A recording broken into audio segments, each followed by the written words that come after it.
आम्ही जे तुमच्या समोर ठेवलंय की भगवान राम मंदिर मध्ये जी चोरी झाली आहे, जो स्कॅन्डल बाहेर आलेला आहे, त्याच्यावर ऑल इंडिया काँग्रेस कमिटी तर्फे आपण 5 डिमांड या सरकार समोर ठेवतोय. पहिला डिमांड आहे की प्रधानमंत्रीने या विषयावर क्लॅरिटी द्यावी, कारण त्यांचं ऑफिस आणि खुद्द प्रधानमंत्री जेव्हा हे ट्रस्ट कॉन्स्टिट्यूट होत होतं, जेव्हा की अपॉइंटमेंट्स होत होत्या आणि जेव्हा ते पूर्ण हा ओव्हरसी करत होते, तर मला वाटतं की प्रधानमंत्रीने आज याच्यावर देशाला जबाब द्यायला पाहिजे.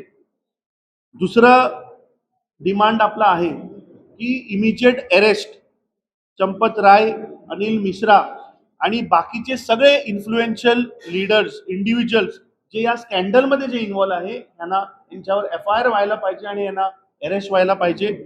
तिसरं आपलं डिमांड आहे की याच्यावर individual independent judicial inquiry under the Supreme Court supervision व्हायला पाहिजे, कारण जे सगळं मॅटर इन्व्हेस्टिगेशनचे आहे ते एका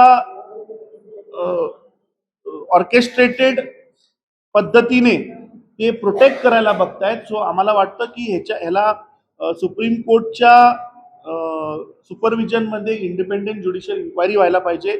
आपली चौथी डिमांड आहे की जो ट्रस्ट आहे, जो राम जन्मभूमी तीर्थ क्षेत्र ट्रस्ट जो आहे, तो इमिजिएट डिझॉल्व्ह करायचा. त्याच्यात जे नवीन मेंबर्स जे काय कोणी लोक असतील, तर आम्हाला वाटतं की त्याच्यात various religious leaders across the country हे लोक त्याच्यात असावे. त्याच्यानंतर एमिनेंट सिटीजन्स असावे.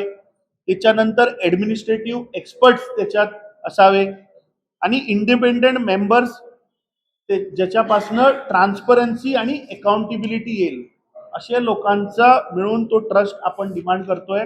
आणि पाचवा आपला डिमांड आहे की जे पैसे, जे लोकांची देणगी, जे लोकांची डोनेशन्स होते, त्याच्यावर एक इंडिपेंडेंट फॉरेन्सिक ऑडिट करावं आणि जे काय लोकांचं पैसे देणगी होती, तिकडचे लँड ट्रान्झॅक्शन्स होत्या, जे काही इव्हेंट्स तिथे घडल्या, जे काय एक्सपेंडिचर रिलेटेड राम मंदिरच्या विषयावर जे काही फंड अलोकेशन असेल, त्याच्यावर सगळं ऑडिट होऊन ते पब्लिक समोर ठेवायचं असं आपण मागणी करतो.